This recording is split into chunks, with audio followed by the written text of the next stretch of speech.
crisis in the classroom coverage now against the specter of declining enrollment in Rhode Island. This year's trends are raising questions about the future of public education. NBC 10 I-Team reporter Tamara Sakarsik explains why. Public school enrollment has dropped over 5.2% since before the pandemic. While this is the case for most traditional districts, other types of schools are seeing an increase in students.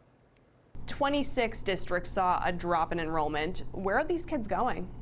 I wish I knew. It's a question we've asked Rhode Island Education Commissioner Angelica Infante-Green every year since 2020 as the state continues to see a decline in public school students. The birth rate is down nationally, and parents are making different decisions. The impact reflected in the state's latest enrollment numbers from October. Bristol-Warren saw a 3.6% decrease in students. Enrollment dropped over 5% in Middletown and nearly 9% in Narragansett. Does this signify at all that parents are unhappy with the public school system? Parents are just making different choices, including sending their kids to charter schools. Numbers show nearly every charter school in the state increased enrollment this fall. Segway Institute for Learning had a 14% jump in students. Rise Prep Mayoral Academy saw a 33% increase.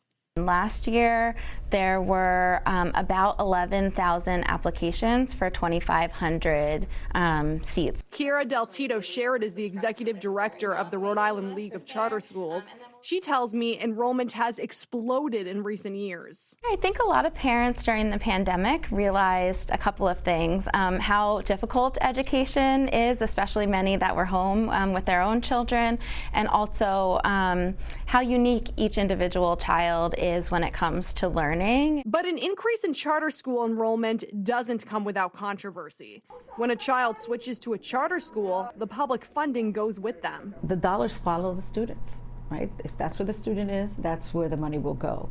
And I think then we have to make different decisions about what the current school district looks like. And quite frankly, ideally, that they would be partnering together. But in Rhode Island, that hasn't always been the case.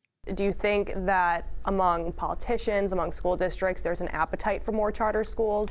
Yeah, I think it's particularly difficult times right now financially for school districts, including our charter public schools here in the state. And so I think that there oftentimes is a scarcity mindset that if there are more charter public schools, that means that it will negatively contribute to the traditional public school ecosystem. We get a lot of pushback in that area. 8 public school districts, including Providence, actually saw a slight increase in enrollment this year. Infante-Green says that's due to an increase in multilingual learners. If districts keep losing students, they risk losing state and federal funding. To see what enrollment looks like where you live, you can head on over to our homepage. For the NBC 10 I-Team, I'm Tamara Sakarsik.